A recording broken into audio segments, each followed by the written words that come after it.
plant manifests simply by being still in its center, knowing that whatever it needs will come to it in a balanced way, in proper timing. Can you see the intelligence of the plant? It knows its connection. It knows its oneness. It trusts deeply and surrenders entirely that everything it needs, everything, will come to it in perfect timing.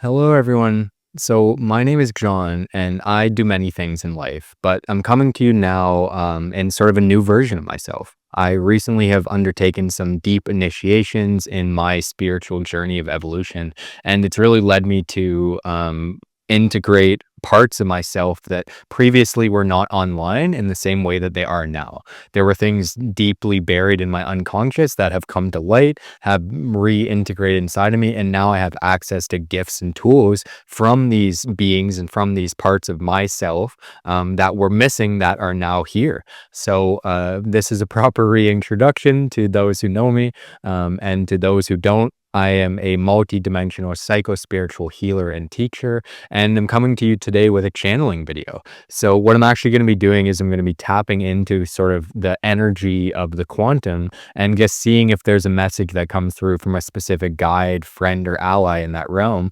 And it could be from my higher self. It could be coming from the earth. It could be just an unknown guide. Sometimes I channel messages that come from beings that call themselves us or we. So that's kind of fun.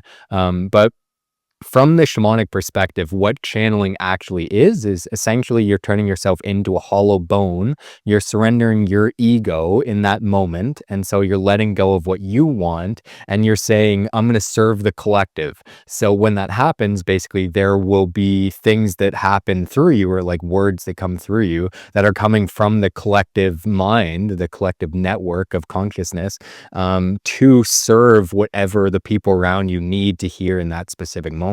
So it really is about surrendering your ego and moving into a role of service. And from that service, it enables messages that aren't necessarily something that I might say in the way that I would say it, but still it's coming through me because I'm a vessel. So I'm interpreting the energy, and my vocabulary and my sort of mind and my programming is what's used to, the program that software is working with and running through.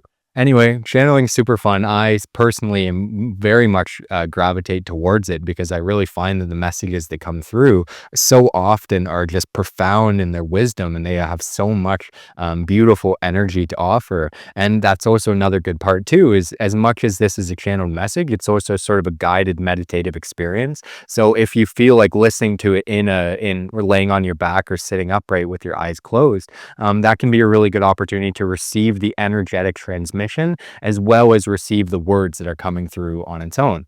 And honestly, channeling on some level is more about the energy transmission than it actually is the words. So if you tune into your energy body, maybe you can feel what's happening. I don't actually know what message is going to come through, so we'll have to see how this goes and just have fun with it. But yeah, it's a great opportunity to receive energy and to receive wisdom and to learn a little bit. And I can't wait to just learn and see what comes through. So without further ado, I'm going to get into it. I want to let you know as well that I do wear sunglasses when I channel because my eyes sort of flutter a little bit when I get tapped into that meditative state. So just to prevent distractions from happening, I'm going to put the sunglasses on. But yeah, let's have some fun.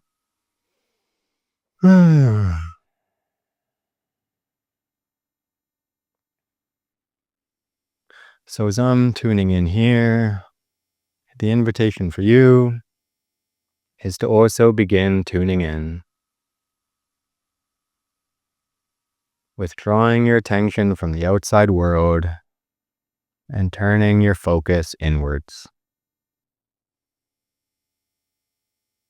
You can be sitting up in a chair with your eyes open or eyes closed, or laying down. Whatever position will allow you to feel safest and most comfortable.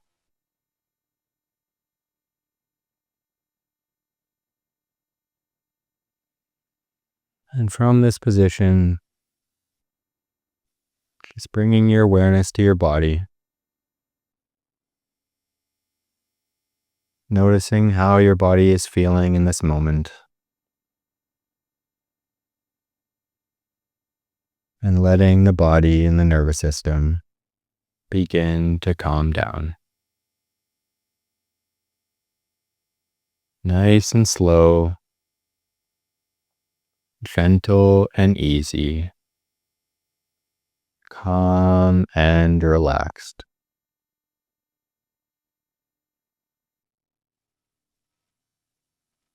Going deeper still, bringing our awareness to our breath.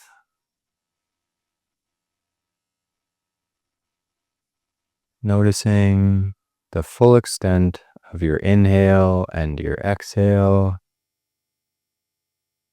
Your diaphragm expanding and collapsing.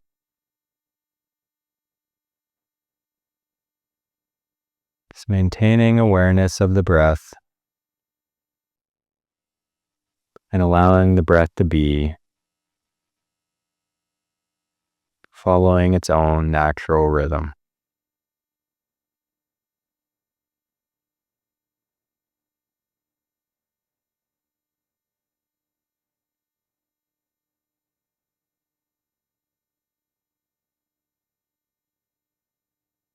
And the message is beginning to come through. So I set the intention now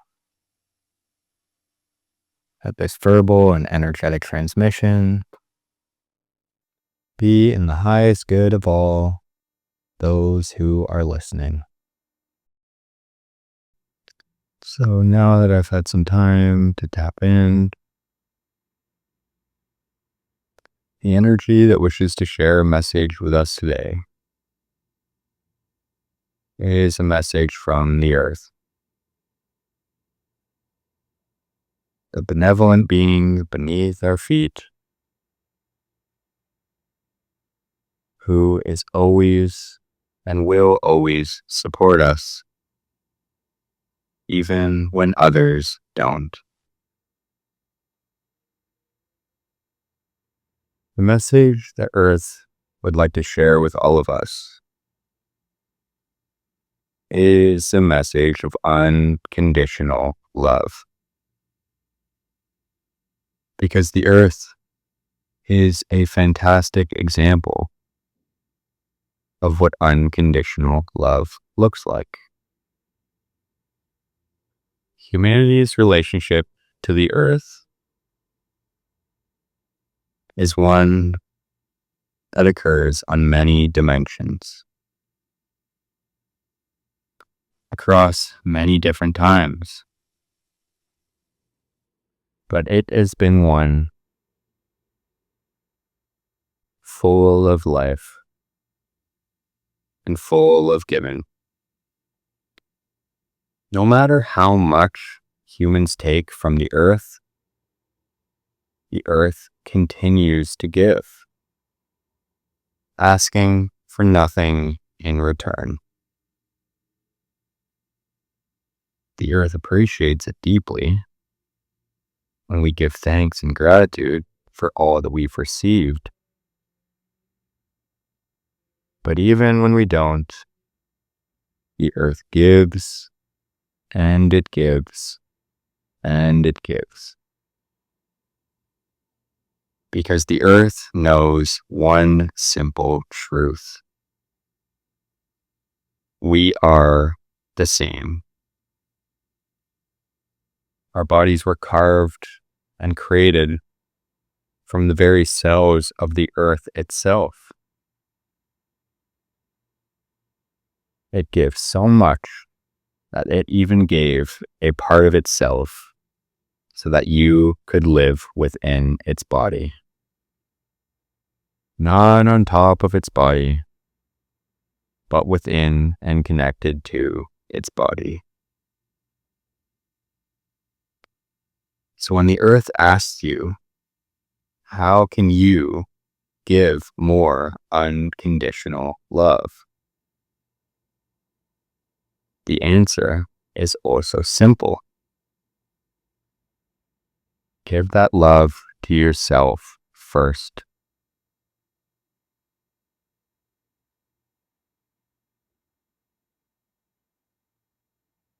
When you realize by giving to yourself, you have more to give to more of yourself, that being those around you,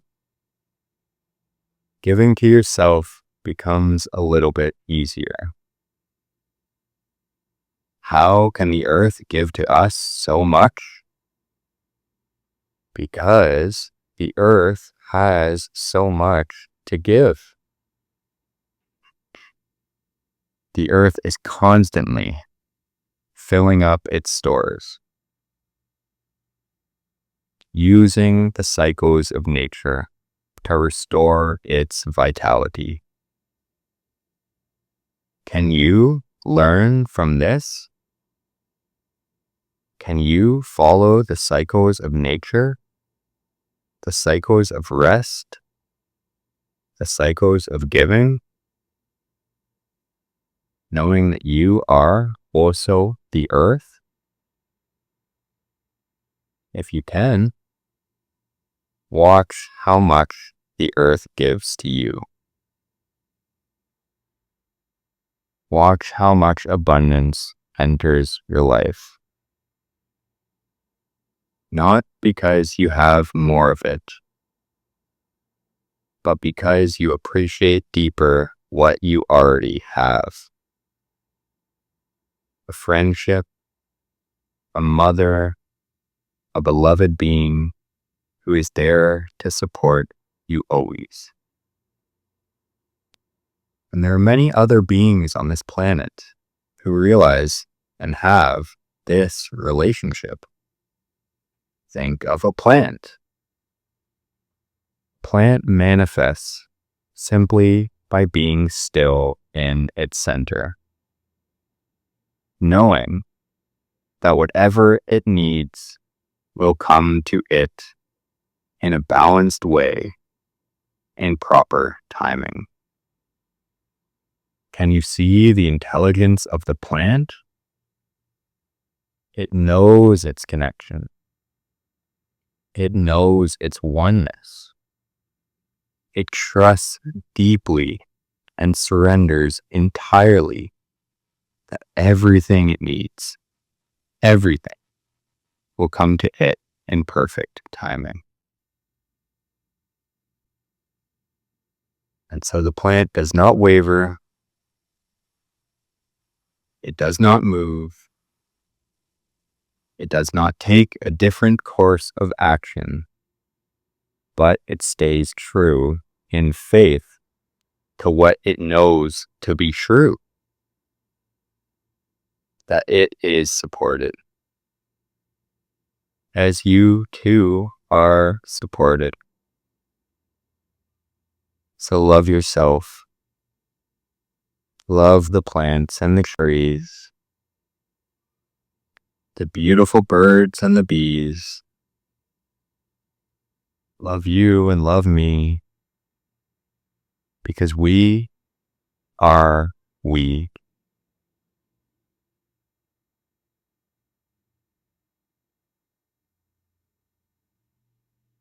And take every step as you walk upon this earth as if it's a blessing. And bless the earth with every step. For if you do this, you are blessing yourself with abundance and love.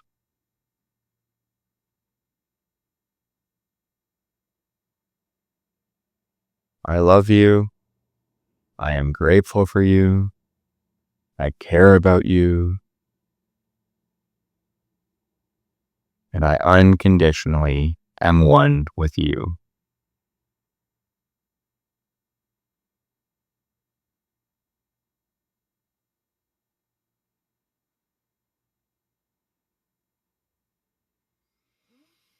Mm.